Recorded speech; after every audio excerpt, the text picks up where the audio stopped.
नमस्कार। मैं आपसे आपकी पढ़ाई को लेकर के बात करने वाला हूँ कि आप अपनी पढ़ाई को कैसे थोड़ा सा इम्प्रूव कर सकते हैं, बढ़ा सकते हैं। तो देखिए, दो कैटेगरी के लोग होते हैं पढ़ने वालों में। एक वो होते हैं जो एकेडमिक लेवल के होते हैं और दूसरे जो होते हैं कॉम्पिटिटिव लेवल के होते हैं। जो एकेडमिक लेवल के होते हैं उनका ये मतलब हो गया कि ऐसे विद्यार्थी जो अपनी पढ़ाई पूरी कर रहे होते हैं, जैसे इंटरमीडिएट के हो गए, हाई स्कूल स्तर के हो गए, ग्रेजुएशन स्तर के हो गए, बीटेक स्तर के हो गए, है ना, फार्मेसी स्तर के या कोई प्रोफेशनल कोर्स के विद्यार्थी हो गए। ये एकेडमिक लेवल का हो गया, जो अपनी पढ़ाई पूरी कर रहे होते हैं। दूसरे लेवल जो कॉम्पिटिटिव लेवल के विद्यार्थी होते हैं, तो वे नौकरी पाने के लिए पढ़ते हैं, यानी कंपटीशन में बैठते हैं, जहां वो नौकरी पाने के लिए पढ़ाई करते हैं। तो दो कैटेगरी हो गई। तो मैं उस पर नहीं जा रहा हूँ, एकेडमिक लेवल वालों पर। हाँ, उनके लिए भी लागू हो सकता है, लेकिन खास कर मैं किस पर बात करने वाला हूँ, वो कॉम्पिटिटिव लेवल के विद्यार्थियों के लिए बात करने वाला हूँ। इसमें दो समय को अगर मैं केंद्र में रखूं तो दो तरीके के विद्यार्थी आते हैं। एक वो विद्यार्थी जो पढ़ाई करने के लिए घर से बाहर सिर्फ और सिर्फ पढ़ाई का धर्म निभाने के लिए बाहर होते हैं, वो, और दूसरे वो जो घर पे रह करके घर की जिम्मेदारियों के साथ पढ़ाई का धर्म निभाते हैं। दो कैटेगरी के लोग। तो जो घर पे रह करके पढ़ाई करते हैं, तो उनके साथ क्या होता है कि समय घर के कामों में भी जाता है और अपने पढ़ाई पर भी जाता है। तो पढ़ने के लिए जो समय पूरा होना चाहिए, वो कुछ समय घर के कामों में जाता है। घर के जो नात रिश्तेदार या और अन्य लोग हैं, जो समाज के लोग हैं, उनके साथ भी तो कुछ समय जाएगा।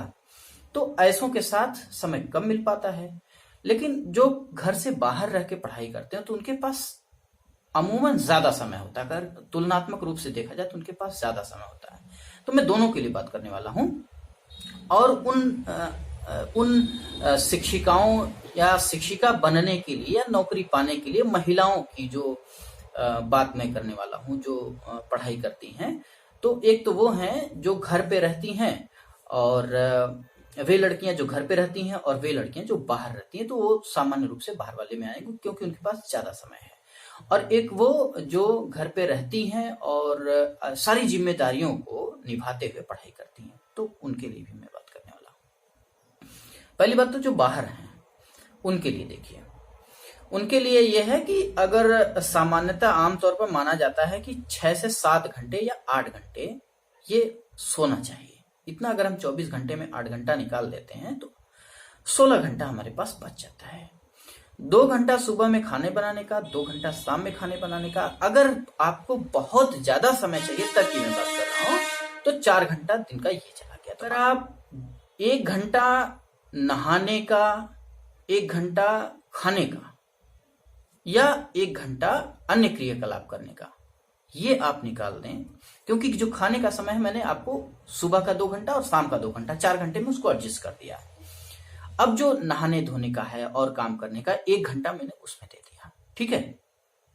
1 घंटा आप आराम कर सकते हैं, तो आपके पास समय बचा है 6 घंटे। तो 6 घंटे भी कोई यदि पढ़ता है, या कोई 5 घंटे भी पढ़ता है, तब पर भी उस विद्यार्थी के लिए बहुत कुछ बचा है। बहुत पढ़ रहा है वो।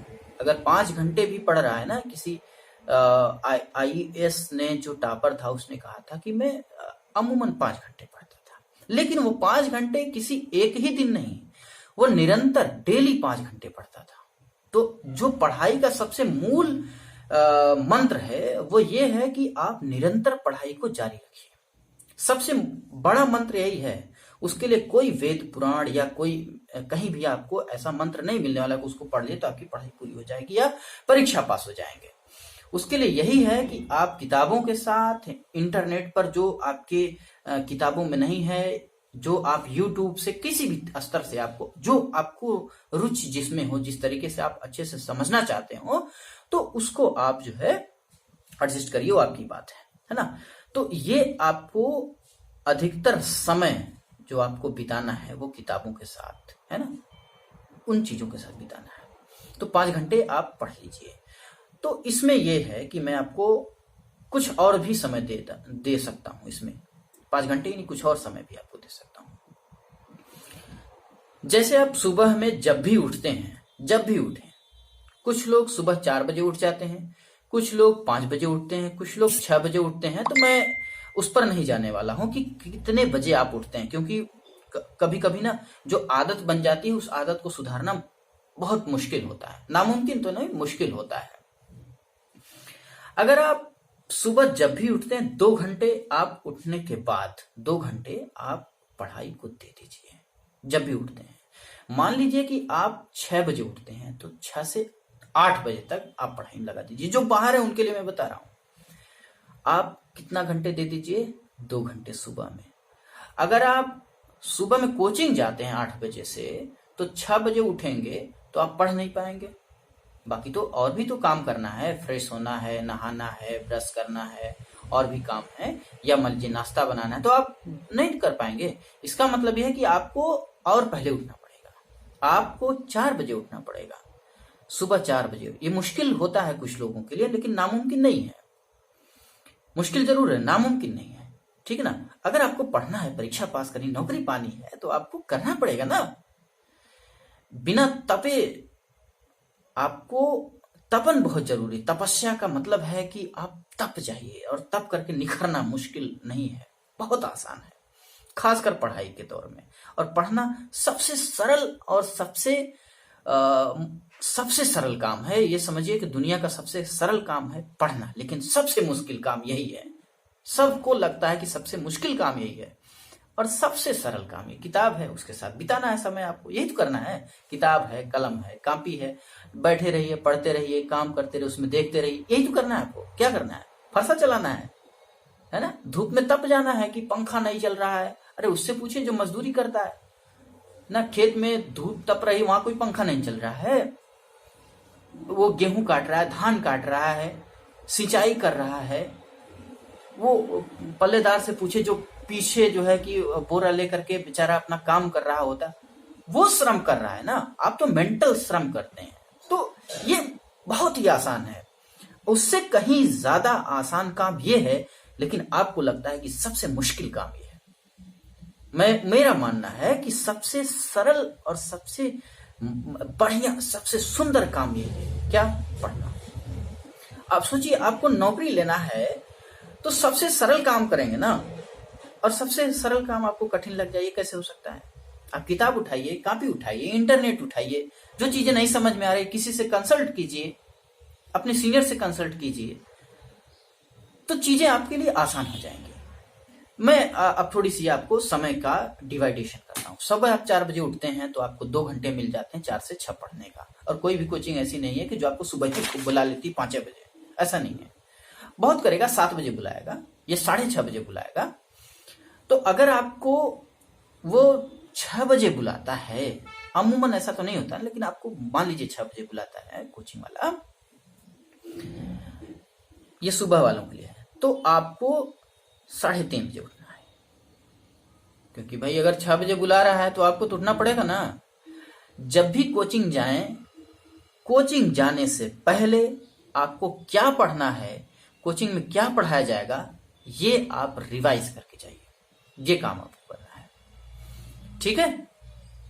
उसके बाद कोचिंग से आते हैं, मान लीजिए कि 8 बजे से 4 घंटा हम कोचिंग को दे देते हैं। जब भी आप जाते हैं, मान लीजिए 8 बजे जाते हैं तो 12 बज जाता है, तो आप 2 घंटा आने के बाद जो समय आपको लगता है, 1 घंटा, आधा घंटा, जो भी समय लगता है, हम 2 बजा देते हैं आपके लिए। आप 2 बजे फ्री होते हैं, खाना पीना खाइए, आराम से थोड़ा सा रेस्ट लीजिए। 2:30 बज गया। अब आप दिन के 2:30 बजे से थोड़ा सा सो लीजिए, या 3 बजा दीजिए, कोई दिक्कत नहीं, 3 बजाइए। 3 बजे से आप कंटिन्यू 5 बजे तक पढ़ेंगे, यानी 2 घंटा, यानी 2 घंटा सुबह, 2 घंटा दोपहर के बाद वाले समय में, यानी शाम वाले समय में। ये आपको 4 घंटा ऐसे मिल गया है। अभी तो रात बाकी है, अभी तो रात बाकी है, पढ़ना है ना, तो आपको इतना तो करना पड़ेगा। वो जो आपने 2:30 बजे से 5:30 बजे तक किया है, या 3:30 से जो आप 5:30 करते हैं, ये जो समय है आपका ना 2-3 घंटे का, काफी मायने रखेगा, क्योंकि आप जो सुबह शाम पढ़ते हैं बीच का जो समय है वो आप यूं ही गुजार देते हैं। तो ऐसे नहीं गुजारना है, आप उसको भी समय में अपने पढ़ाई के समय में एडजस्ट कीजिए। ये हो गया।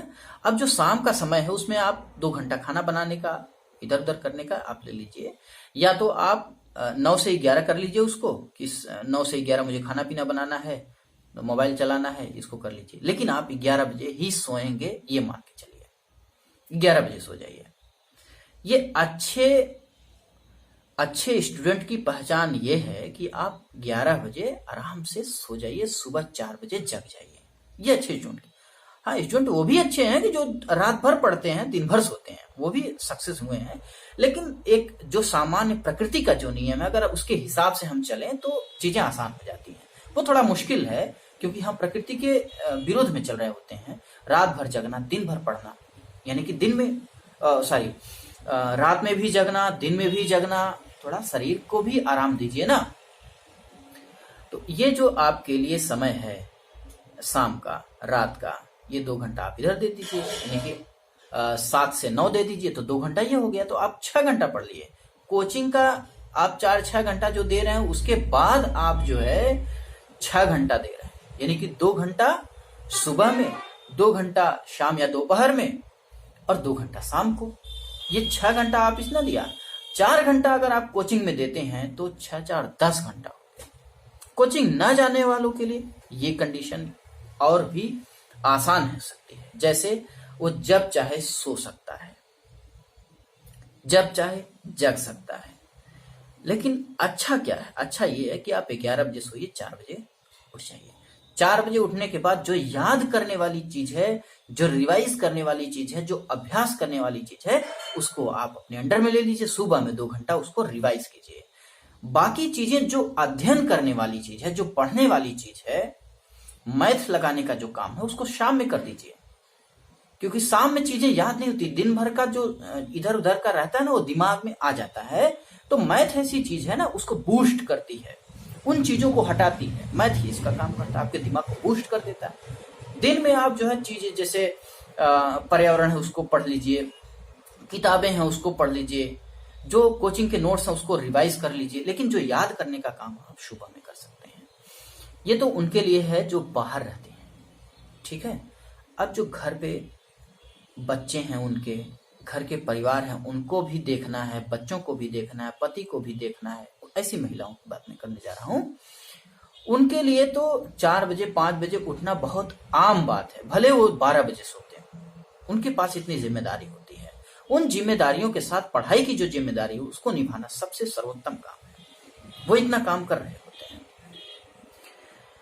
तो उनके लिए यह है कि जब भी आप उठते हैं, आप भी अगर 1 घंटा 1.5 घंटा पढ़ते हैं तो समझिए बहुत कर लेते हैं। आप करिए तो सही।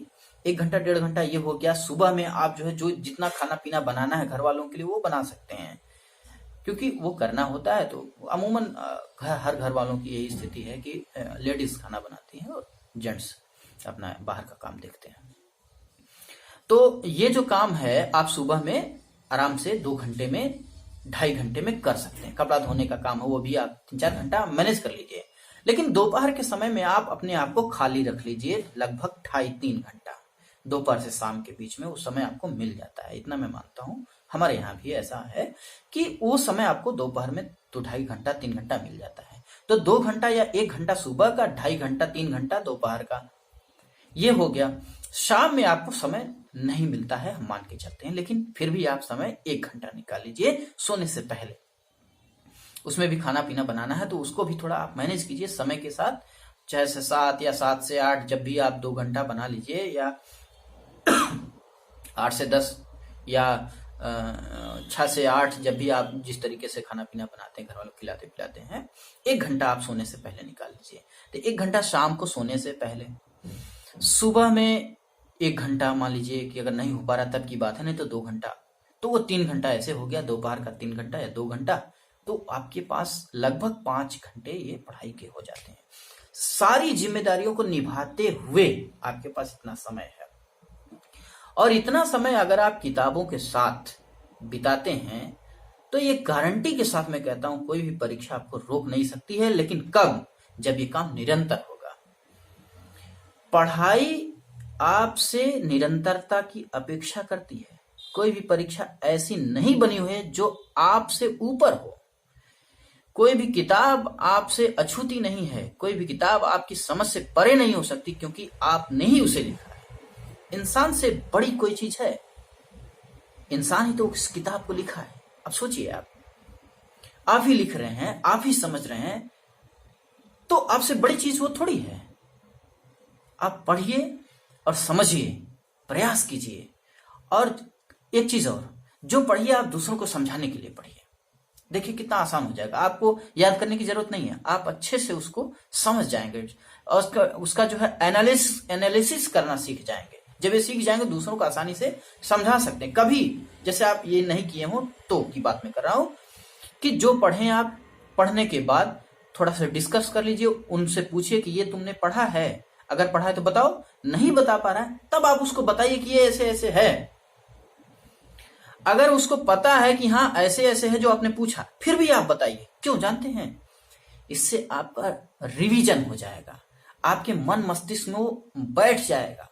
नहीं कोई है तो कैमरे के सामने आप उसको जो है समझाइए, आप खुद को समझाइए कि ये चीज ऐसे ऐसे।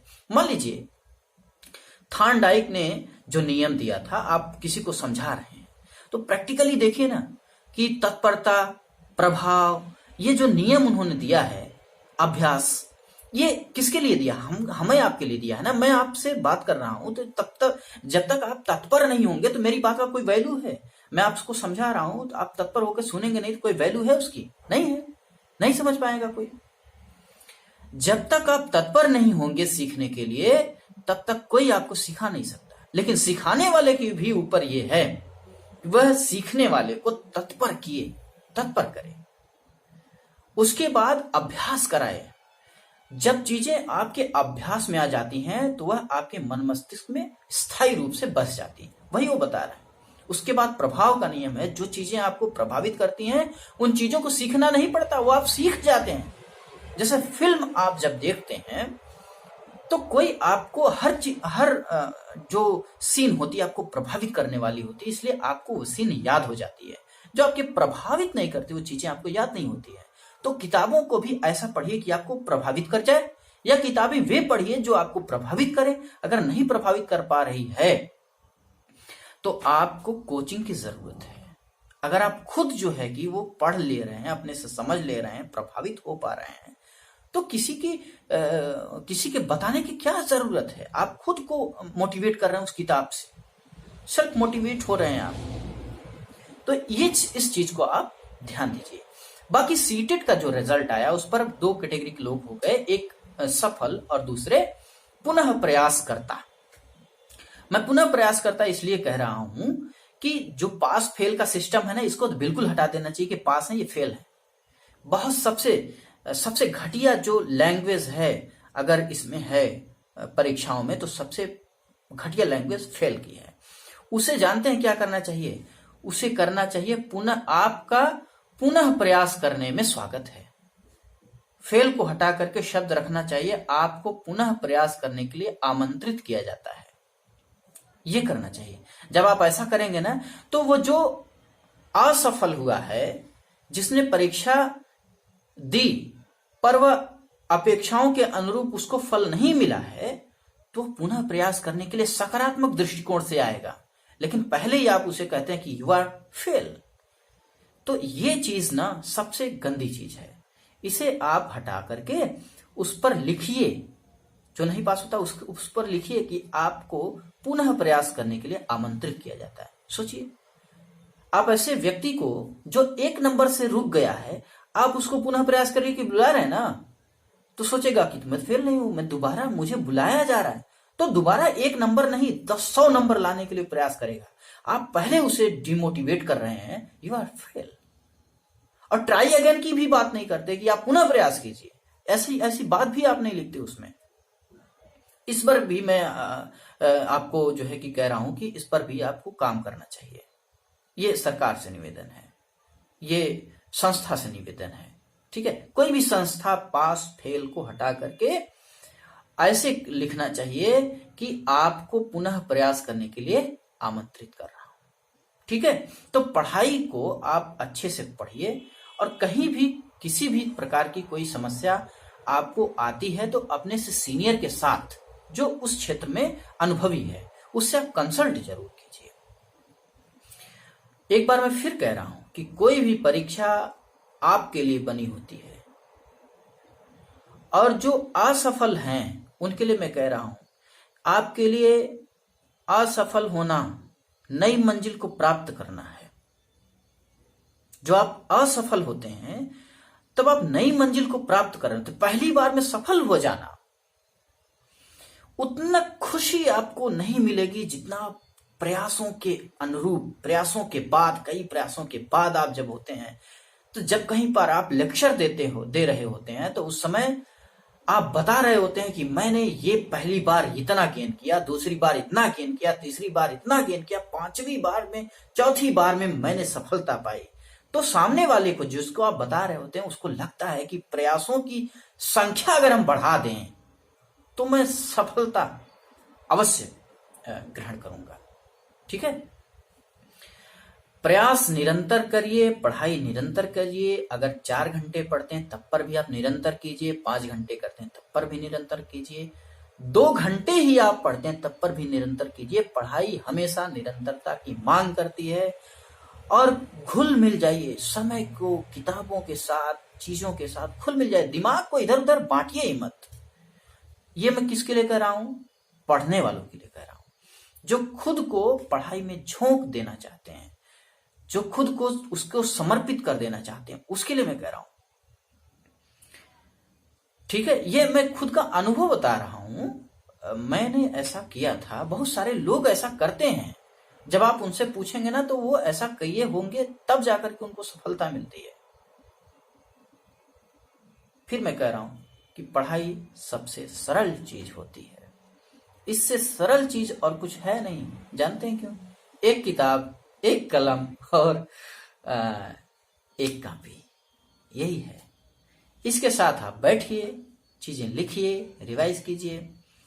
नोट्स बनाना मत भूलिए, अपने से खुद से नोट्स बनाइए। यदि आप कोचिंग नहीं करते हैं तब की बात मैं कह रहा हूं कि नोट्स बनाइए, पढ़िए।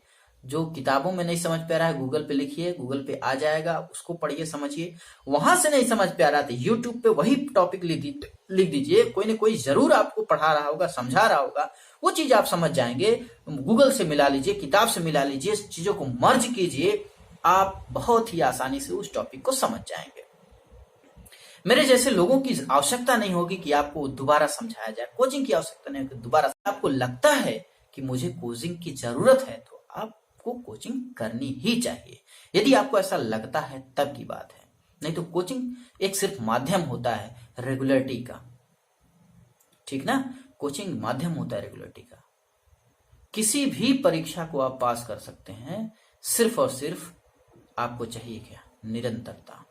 निरंतरता अगर आपके पढ़ाई काल में है, स्टडी पीरियड में है, तो आप किसी भी परीक्षा को क्लियर कर सकते हैं। इसी के साथ आपको मैं शुभ कामना देता हूं, और आपको बधाई भी देता हूं कि आगे आने वाली परीक्षाओं में आप सफल हों, नई ऊंचाइयों को छुएं, और आप अपनी मंजिल को प्राप्त हों। बहुत बहुत नमस्कार, और आपको शुभकामनाएं। शुभ रात्रि। धन्यवाद।